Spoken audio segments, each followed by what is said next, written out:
আজ বানাবো বেগুন দিয়ে ইলিশ মাছের অন্যরকম একটা রেসিপি। আমি এখানে 4 পিস ইলিশ মাছ নিয়েছি, সেটাকে ভালোভাবে লবণ হলুদ দিয়ে মাখিয়ে নিয়েছি।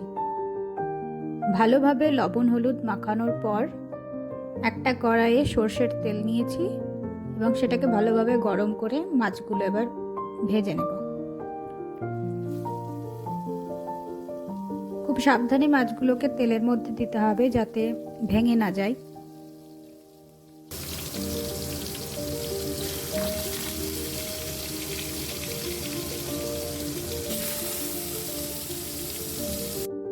ইলিশ মাছ খুব বেশি ভাজার দরকার হয় না, তাই অল্প অল্প ভেজেই তুলে নেব। হালকা লাল লাল হয়ে এলে সেগুলোকে তুলে নিতে হবে।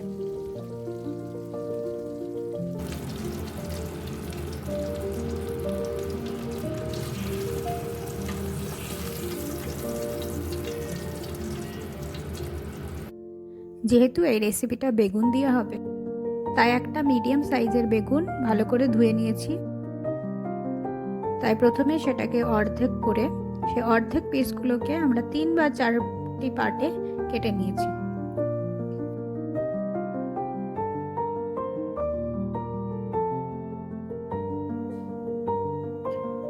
এরকম সাইজের পিস হবে।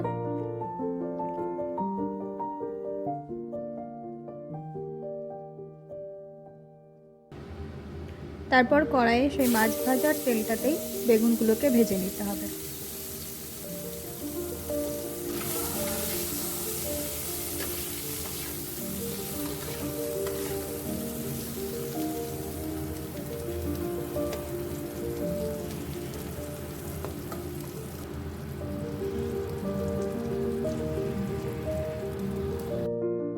বেগুনগুলো লাল লাল করে ভাজা হয়ে গেলে এর মধ্যে দিতে হবে সামান্য পরিমাণ লবণ এবং সামান্য পরিমাণ হলুদ গুঁড়ো, আর এর সাথে দিতে হবে 2 চামচ মতো জিরে গুঁড়ো।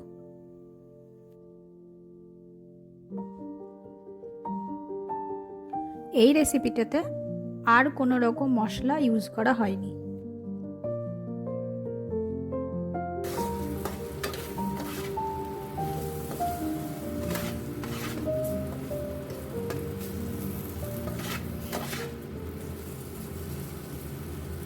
এগুলোকে ভালোভাবে নেড়েচেড়ে জল দিয়ে দিতে হবে এর মধ্যে।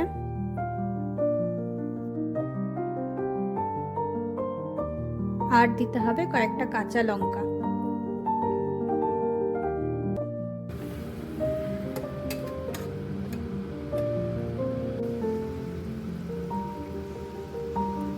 তারপর সেটা যখন খুব ভালোভাবে ফুটবে, কিছুক্ষণ ফোটার পর আমরা ভেজে রাখা মাছগুলো এক এক করে এর মধ্যে খুব সাবধানে দিয়ে দেব।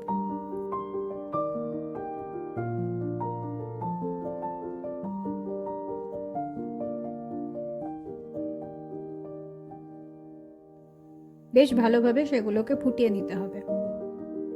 তারপর একটা বাটিতে ঢেলে নিতে হবে। তাহলে এই রেডি আমাদের বেগুন দিয়ে ইলিশ মাছের এই রেসিপি। কেমন হলো জানাবেন।